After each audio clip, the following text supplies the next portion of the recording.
want to briefly share all these things with you. Now the year 1964 is a very significant and very important year. Because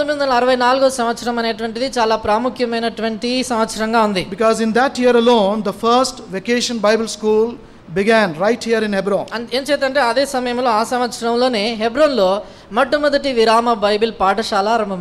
the same year, after about a month or so, the first youth camp also began. అదే సంవత్సరము ఒక నెల గడు తర్వాత మొట్టమొదటి యవనస్తుల camp ఇలా ఈ రీతిగా ఆరంభమైంది. Till then there were nobody knew what a youth camp was. ఇంకా దానికి మునుపుగా అసలు యూత్ క్యాంప్ అంటే ఏంటనేది ఎవరికి తెలియదు. We used to have just some prayer meetings for young people. ఆ దినాల్లో కేవలము యవనస్తుల కొరకు కొన్ని ప్రార్థన కూడికలు ఉండేవి. Now there were some men of God who were counseling the youth at that time. ఆ సమయంలో యవనస్తులకి సలహా ఇచ్చేటువంటి కొంతమంది సలహాదారులు యవనస్తుల పెద్దలు ఉండినవారు. One of them was brother P Jacob, who is now in America.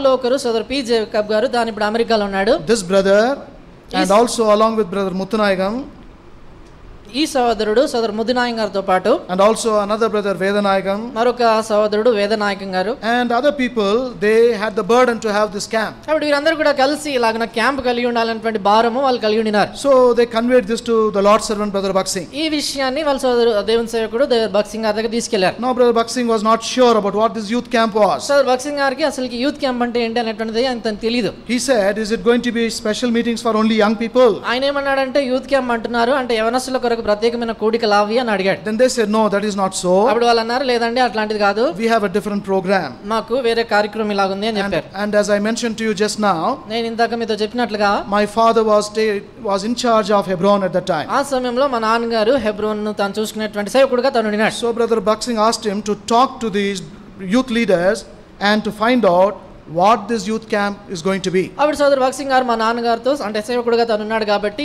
యవనస్తుల నాయకులతో మీరు మాట్లాడి వీళ్ళు యూత్ క్యాంప్ అంటున్నారు అసలు ఇది ఏంటో తెలుసుకోమని చెప్పారు. So my father and also brother Dasan, brother Augustine, brother Resratnam and other elders, they gathered together for prayer.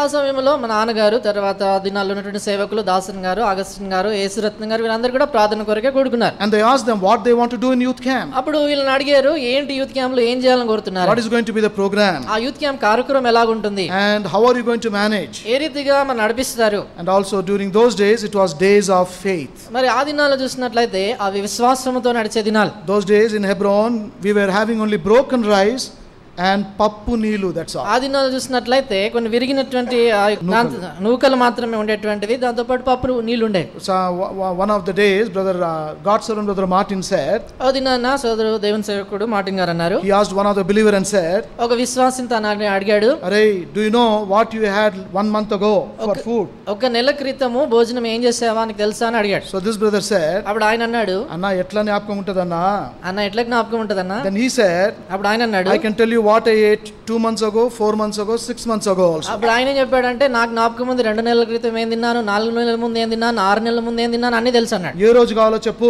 నువ్వు ఏ రోజు చెప్పు నేను చెప్తాను. This brother was surprised. అప్పుడు ఈయనకు ఆశ్చర్యమైంది. Then he said, సరేనా 4 నెలల ముందు ఏం తిన్నావు? అప్పుడు ఆయన అన్నాడు, సరేనా చెప్పండి మరి 4 నెలల ముందు ఏం తిన్నారు అన్నాడు. ఏం తింటాన్రా?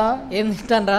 నూకలు పప్పు నీళ్ళు అంతే. నూకలు పప్పు నీళ్ళు అంతే అన్నాడు. Yesterday also I had the same thing. నిన్న కూడా అదే తిన్నాను. 6 months also I had the same thing. 6 నెలల ముందు కూడా అదే తిన్నాను. So those were the days of faith here in Hebron. ఆ దినాలు హెబ్రోన్ లో విశ్వాసంతో నడిచే దినాలు. Very difficult days. చాలా కష్టమైన దినాలు. So how to have this youth camp? కాబట్టి అట్లాంటి దినాల్లో యూత్ క్యాంప్ ఎట్లా ఉండాలి? So then these brothers prayerfully they charted out the program. కాబట్టి ఈ సహోదరులు ఎంతో ప్రార్థనా పూర్వకంగా కార్యక్రమం ఎలా ఉంటుంది అనేటువంటి అన్ని కూడా సరి చేసుకొని పెట్టుకున్నారు. How they would have Bible study, ఏ రీతిగా బైబిల్ పఠనాలు ఉండాలి, and in the afternoon testimonies and practical talks, ఏ రీతిగా మధ్యాహ్నం సాక్ష్యాలు ఇక క్రియాపూర్వకమైనటువంటి సంగతులు ఉండాలి, and in the evening, early in the evening itself they will have gospel meeting. తర్వాత సాయంకాలము ఆరంభంలోనే ఏ రీతిగా సువార్త కూడిక ఉండాలి. So these men of God they were convinced. ఈ రీతిగా దైవజనులు వారు ఒప్పించబడ్డారు.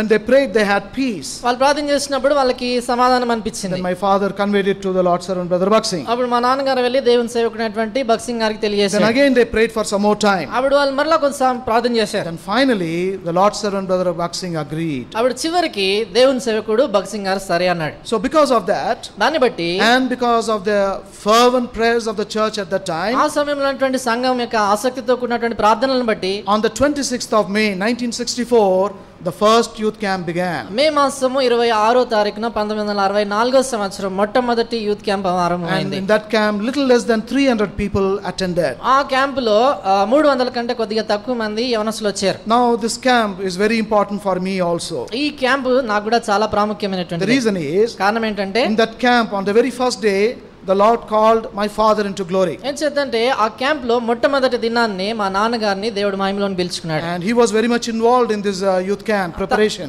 అతను ఈ యూత్ క్యాంప్ యొక్క సిద్ధపాటు పనుల్లో తాను ఎంతగానో మునిగి ఉండినాడు. They were about to begin the camp. ఈ క్యాంప్ ఆరంభించబోతున్నారు. At about 5 o'clock, 5 గంటల ఆ సమయంలో, at 4:45 my father was called to glory. 4:45 ప్రాంతంలో మా నాన్నగారు మహిమలోకి పిలువబడ్డాడు. It was a very big shock for everyone. ఇదందరికీ కూడా విభ్రాంతి కలిగించేసింది. Now what to do? ఇప్పుడు ఏం చేయాలి? There is a death here. ఇక్కడ చూస్తే ఒక పక్క చూస్తే చావు ఉంది. And the first youth camp is starting. ఇప్పుడు చూసినట్లయితే మొట్టమొదటి యూత్ క్యాంప్ ఆరంభమవుతోంది. But the believers all gathered together and they prayed. అయితే విశ్వాసులందరూ కూడా కూడి ప్రార్థన చేశారు. The Lord helped. ప్రభు సాయం చేశాడు. And therefore we began the first youth camp. ఆ కారణం చేత మొట్టమొదటి యూత్ క్యాంప్ ఆరంభించారు. The first evening the Lord's servant brother Baksing gave the message. మొట్టమొదటి సాయంకాలము దైవ సేవకుడు బక్సింగ్ గారు వాక్యం చెప్పాడు. And the next day we had the Bible study. దాని తర్వాత దినాన బైబిల్ పఠనం కలిగి ఉన్నాం. And in the afternoon at 4 o'clock, ఆ సాయంకాలము 4:30కు the first youth camp also had the first funeral. ఆ మొదటి యూత్ క్యాంప్ లో మొట్టమొదటి భూస్థాపన కార్యక్రమం జరిగింది. And that was my father's funeral. అది మా నాన్నగారి భూస్థాపన. So all the young people they lined up and we went all the way to Narayanguda. అప్పుడు క్యాంప్కి వచ్చినప్పుడు యవనస్తులందరూ కూడా వరుసలో నారాయణగూడ సమాధి తోట దగ్గరికి వెళ్ళారు. And after the funeral was over, ఆ భూస్థాపన కార్యక్రమం అయిపోయిన తర్వాత again they resumed the evening meeting. మరలా సాయంకాల కూడిక ఆరంభించారు. And day after day the meetings were going on. ఈ రీతిగా దినం వెంబడి దినము కూడికలు జరుగుతూ వచ్చాయి. On the first day little over 100 came. మొదటి దినాన 100 కంటే కొంతమంది ఎక్కువ వచ్చారు. And gradually during the other days people started coming. ఇంకా మెల్లిమెల్లిగా తర్వాత దినాల్లో మనుషులు ఎక్కువ అవుతూ వచ్చారు. And on the 28th of May, మే మాసం 28వ తారీఖున, which is yesterday, అంటే నిన్నటి దినాన, it was my spiritual birthday. అది నా ఆత్మీయమైన జన్మదినం. Because on that day I accepted the Lord as my savior. ఎంచేతంటే ఆ దినాన నా ప్రభుని సొంత రక్షకుడిగా అంగీకరించాను. When the mortal remains of my father was there, అప్పుడు మా నాన్నగారి యొక్క భౌతిక దేహం అక్కడే ఉండింది. I felt as if someone was asking me a question. అప్పుడు నాకు అనిపించింది అన్నవరో ప్రశ్న వేస్తున్నట్లుగా, will you see your father again?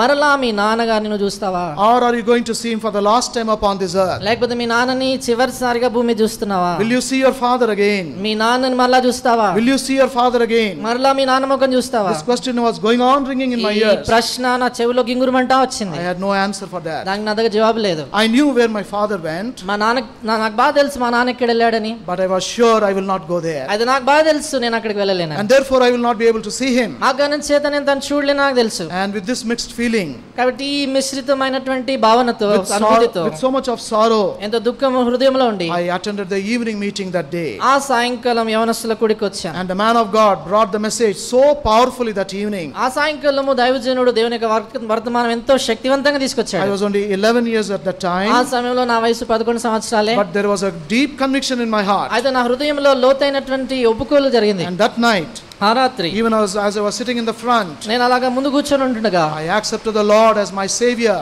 confessing all my sins to him. నా పాపాలన్నీ కూడా యేసుప్రభు దగ్గర ఒప్పుకొని ఆయన నా సొంత రక్షకుడిగా నేను అంగీకరించాను. And I was forgiven of all my sins. నా పాపాలన్నీ కూడా తాను క్షమించాడు. And that day I could find an answer to the question that was ringing in my ear. ఆ దినాన నా చెవిలో గింగురుమంటున్నటువంటి ఆ ప్రశ్నకి నేను జవాబు పొందగలిగాను. And not only that, అంత మాత్రం కాదు, oh in my sorrow I got a great comfort.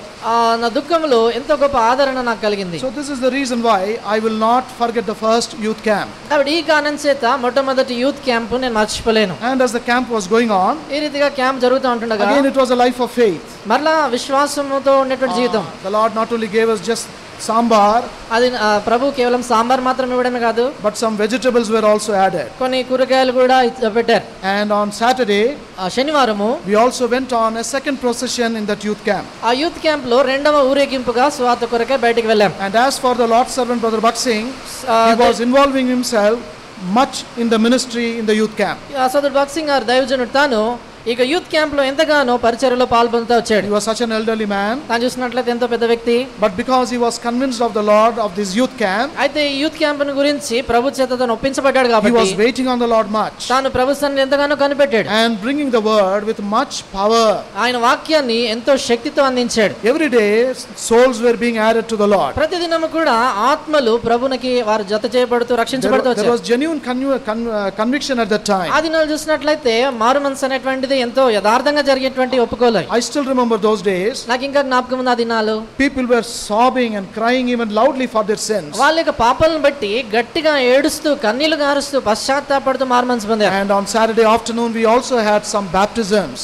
శనివారం సాయంకాలము బాప్తిసాల కార్యక్రమం కూడా ఉండింది. Everything was new at the time. ఆ సమయంలో అన్ని కూడా కొత్తగా ఉండినాయి. So they needed counselors also. కాబట్టి కొంతమంది సలహాదారులు కూడా అవసరమై ఉండినారు. Now who will be these counselors? ఎవరు ఈ సలహాదారులు ఉంటారు? What they will do? వాళ్ళు ఏం చేయాలి? How they will counsel? వాళ్ళు ఎలాగా సలహా ఇస్తారు? There was no experience at all. అలాగా ఏం అనుభవం లేదు ఇంతకు ముందు. But they started prayer on one side. అయితే ఒకవైపు ప్రార్థన చేయడం మొదలుపెట్టారు. As they were praying, వాళ్ళు ప్రార్థిస్తుండగా the Lord was leading them. ప్రభు వాళ్ళని నడిపిస్తా వచ్చాడు. Because it was a small number, అక్కడ సంఖ్య చాలా తక్కువ కాబట్టి the counseling was very effective those days. ఆ దినాల్లో సలహా ఇచ్చేటువంటిది చాలా శక్తివంతంగా ఉండేది. The counselors were almost covering every young brother, every young sister during the group discussions. ఆయక మరి గుంపులు జరిగేటువంటి ఆ సమయంలో ప్రతి యవనస్తుడు యవనస్తురాలతో వారు సంభాషించి వారితో పరిచయం పెట్టుకునేటువంటి వారు. God also gave very godly men and women at that time. ఆ సమయంలో దేవుడు కూడా ఎంతో దైవభక్తి కలిగినటువంటి మరి సహోదరి సహోదరులను ఇచ్చాడు. And most of the counselors at that time were God's servants themselves. ఆ దినాల్లో ఉన్నటువంటి చాలా మంది సలహాదారులు వారు తామే దేవుని సేవకులుగా ఉన్నారు. And young people were also very frank in bringing out their doubts, their questions and their fear. తర్వాత యవనస్తులు కూడా వాళ్ళ యొక్క అనుమానాలు వాళ్ళలో పడినటువంటి భయాలు ఆందోళనలు అన్ని కూడా వారి దగ్గర పెట్టడంలో చాలా యథార్థంగా వాళ్ళు వచ్చి చెప్పి అడిగేవాళ్ళు. And the Lord gave grace and wisdom and even patience to answer all these questions of the young people. ఈ యవనస్తుల యొక్క ప్రశ్నలన్నిటికీ కూడా వాళ్ళు జవాబు చెప్పడానికి కావాల్సినటువంటి ఓపిక సహనాన్ని జ్ఞానాన్ని ప్రభువు వాళ్ళకి ఇచ్చాడు. This is the first experience. ఇది మొట్టమొదటి అనుభవం. They don't know anything. వాళ్ళకి ఇంకా దానికి ముందు ఏం తెలియదు. But still అయినా కూడా everything went on very smoothly. అన్ని కూడా చాలా సాఫీగా సాగిపోయాయి. And when the last day came, చివరి దినం వచ్చినప్పుడు people were in tears to leave the place. ఈ స్థలాన్ని విడిచిపెట్టి వెళ్ళడానికి అందరూ ఇంకా బాధతో కన్నీళ్లు గారుస్తా ఉన్నారు. And then they said, when will we have this camp again? వాళ్ళు అన్నారు మరలా ఎప్పుడు ఉంటుంది ఈ క్యాంప్ అన్నారు. We want to have this camp once more. మరలా ఒకసారి క్యాంప్ ఉండాలి అనుకున్నారు. And they were praying. కాబట్టి వాళ్ళు ప్రార్థన చేస్తూ వచ్చారు. And that is when the Lord gave the burden to have youth reunion or youth retreats also. కాబట్టి ఈ రీతిగా ఆ ప్రార్థనలను బట్టి ప్రభు భారం ఇచ్చి యూత్ రియూనియన్స్ అంటే మధ్య మధ్యలో ఒక దినం జరిగేటువంటి కూడికలు ఉండేటట్లుగా ప్రభు చేశాడు. So once in a year we were having youth camps. కాబట్టి సంవత్సరానికి ఒకసారి యూత్ క్యాంప్ మనకు ఉంటుంది. And in the intervening period we were having 2 or 3 youth retreats. ఆ మధ్య కాలంలో సంవత్సరంలో 2-3 సార్లు ఈ యొక్క యూత్ రియూనియన్స్ గా ఒక్కొక్క దినం కలిగి ఉంటారు. So this is how the first camp began. ఈ రీతిగా మొట్టమొదటి క్యాంప్ ఆరంభమైంది. That is where I was spiritually born also. అక్కడే నేను ఆత్మీయంగా జన్మించాను కూడా. This ministry is now 49 years old. ఇప్పుడు ఈ పరిచర్య 49 సంవత్సరాలు అయిపోయింది. That is my spiritual age also. అది నా ఆత్మీయమైన వయసు కూడా. I was 11 years at that time. ఆ సమయంలో నా వయసు 11 సంవత్సరాలు. And let me also mention one more thing. ఒక విషయం కూడా చెప్పాలనుకుంటున్నాను. The Lord's servant had the burden to speak about full time service. సోదరుడు దైవ సేవకుడు కూడా సంపూర్ణ సేవ కొరకై పిలిపించేటువంటి విషయంలో చాలా భారం కలిగి ఉన్నాడు. Because you knew there was great potential among young people. ఏం చేద్దంటే యవనస్తుల మధ్యలో చాలా మంది శక్తి కలిగినటువంటి వాళ్ళు చాలా మంది సత్తా కలిగినటువంటి వాళ్ళు ఉన్నారని తెలుసు. So with much burden, with much prayer, he spoke about full time service also. ఆ కారణం చేత ఎంతో ప్రార్థనతో ఎంతో భారముతో సంపూర్ణ పూర్తి సేవకు సమర్పించుకోవాలని చెప్పి ఆయన పిలిపించాడు. And quite a few they came forward to serve the Lord. వాళ్ళు చాలా మంది ప్రభు సేవ కొరకే ముందుకు వచ్చారు. They are in different parts of this country. వారు ఈ దినాల్లో చూసినట్లయితే ఈ దేశంలో అనేక భాగాల్లో ఉన్నారు. I think two of them, they are sisters who are also here. Right inside a Hebron compound. ఆ గుడికల్లో సేవకు సమర్పించుకున్నటువంటి ఇద్దరు సహోదరులు హెబ్రోన్ ఆవరణంలో వాళ్ళు ఇంకా ఉన్నారు. So this is how the Lord blessed the first youth camp. ఈ రీతిగా హెబ్రోన్ మొట్టమొదటి యూత్ క్యాంప్ ను ప్రభు దీవించాడు. So I am a partaker of the general blessing of this first youth camp. ఆ మొదటి యూత్ క్యాంప్ లో వచ్చినటువంటి ఆ దీవెనలో నేను కూడా పాల్పొందాను. And also I got a particular personal blessing of salvation even in that youth camp. అదే సమయంలో వ్యక్తిగతంగా కూడా నేను ఆ యూత్ క్యాంప్ లోనే రక్షించబడ్డాను కాబట్టి వ్యక్తిగత దీవెన కూడా పొందాను. And this blessing of youth camp did not stop there. ఈ యొక్క యూత్ క్యాంప్ యొక్క దీవెన అనేటువంటి దాంతో అక్కడే ఆగిపోలేదు. After few years, కొన్ని సంవత్సరాల తర్వాత the Lord again spoke to me about baptism again in the youth camp. మరలా ప్రభు నాతోనే ఈ యూత్ క్యాంప్ లోనే మాట్లాడినాడు బాప్తిజం గురించి. It was a very clear message. చాలా స్పష్టమైన సందేశం అది. You know, the Lord's servant Brother Dasan used to expound about this doctrine of baptism so clearly. చూడండి దినాల్లో ఉన్నటువంటి సోదరుడు దాసన్ గారు ఈ బాప్తిస్మం గురించినటువంటి బోధ ఆయన చెప్పినట్లు ఇంకెవరు చెప్పేవాళ్ళు కాదు, చాలా స్పష్టంగా చెప్పేవాడు. The Lord convinced me and touched me about this truth. కాబట్టి ఈ సత్యాన్ని గురించి ప్రభు నన్ను ఒప్పింపజేస్తున్నాడు బాప్తిజం పొందాలని. So in another youth camp I testified in the waters of baptism. ఒక యూత్ క్యాంప్ లో నీటి బాప్తిస్మలో నేను పాల్గొన్నాను. Not only I am such a recipient of blessings, ఇలాంటి దీవెన పొందడంలో నేను మాత్రమే కాదు, there are few right in Hyderabad. Hyderabad లో ఇంకా కొంతమంది ఉన్నారు. Brother Stephen Augustine is one of them. వారిలో ఒకరు సోదరు Stephen Augustine. And brother Dasan's son Johnny Dasan, he is now in Delhi. సోదరు దాసన్ గారి కుమారుడు జానీ దాసన్ గారు తాను ఇప్పుడు ఢిల్లీలో ఉన్నాడు. He is also in a very good secular job but also serving the Lord there. తాను కూడా ఉద్యోగరీత్యా చాలా ఉన్నతమైన స్థలంలో ఉన్నాడు, ప్రభు సేవ కూడా ఢిల్లీలో చేస్తున్నాడు. Brother Titus here, he also I think he attended the first youth camp. ఇక్కడ ఉన్నటువంటి టైటస్ అంకుల్ తాను కూడా ఆ యూత్ క్యాంప్ లో ఆరంభంలో ఉన్నాడు. Those days there was no age restriction for youth camp. ఆ దినాల్లో యవనస్తుల కూడిక అంటే వయసు పరిమితులు హద్దులే లేవు. Even though we were 11 years old, we were allowed to attend. అప్పుడు నా వయసు 11 సంవత్సరాలైనా రావడానికి అనుమతించారు. I thank God they allowed us to attend. దేవునికి స్తోత్రము, నన్ను రానిచ్చారు అది. Because the Lord saved us. ఆయన ప్రభు మమ్మల్ని రక్షించాడు. He did a deep work of his grace in our lives. మా జీవితాల్లో లోతైనటువంటి కృపాకార్యం జరిగించాడు. We never knew that the Lord was preparing us for serving the Lord in his own way. తర్వాత ప్రభు తనకు సొంత మార్గంలో విధానంలో ప్రభు సేవ చేయడానికి మమ్మల్ని సిద్ధపరుస్తున్నాడు మాకు తెలిసింది కాదు. So personally I am very thankful for this precious ministry. కాబట్టి వ్యక్తిగతంగా ఈ ప్రశస్తమైనటువంటి యూత్ క్యాంప్ పరిచర్య బట్టి ప్రభుకి ఎంతో వందనాస్తున్నాను. And my appeal to all of you, మీ అందరికి కూడా నేను మనవి చేస్తున్నాను, whatever purpose for which you came for the youth camp, ఈ యూత్ క్యాంప్ కి ఏ ఉద్దేశంతో మీరు వచ్చినా కూడా, we firmly believe the Lord has brought you here with a purpose. మేము ఎంతో దృఢంగా నమ్ముతున్నాం ఏంటంటే ఉద్దేశపూర్వకంగా ప్రభు నిన్ను ఇక్కడ తీసుకొచ్చాడు. Kindly ask the Lord what that purpose is. కాబట్టి ప్రభుని అడగండి, ప్రభువా ఏంటా ఉద్దేశం అని. Don't leave this camp without knowing what the Lord's purpose in your life is. నీ జీవితంలో ప్రభు యొక్క ఉద్దేశం ఏంటో ఎరగకుండా తెలుసుకొనకుండా యూత్ క్యాంప్ విడిచిపెట్టి వెళ్ళొద్దు. Ask him to meet your need. నీ అక్కర తీర్చమని ప్రభుని అడుగు. Ask him to speak to you. ప్రభువా నాతో మాట్లాడని అడుగు. Ask him to strengthen you. ప్రభువా నన్ను బలపరచు అని అడుగు. Ask him to revive you. నిన్ను ఉజ్జీవింపజేయమని అడుగు. Ask him to show the path for the future in your life. నీ జీవితంలో భవిష్యత్తు కొరకు మార్గం ఏంటో అని అడుగు. All this will be done in this youth camp for you. ఇవన్నీ కూడా ఈ యూత్ క్యాంప్ లో ప్రభు నీ కొరకు చేస్తాడు. May the Lord make it so. ప్రభు ఆ రీతిగా చేయను గాక.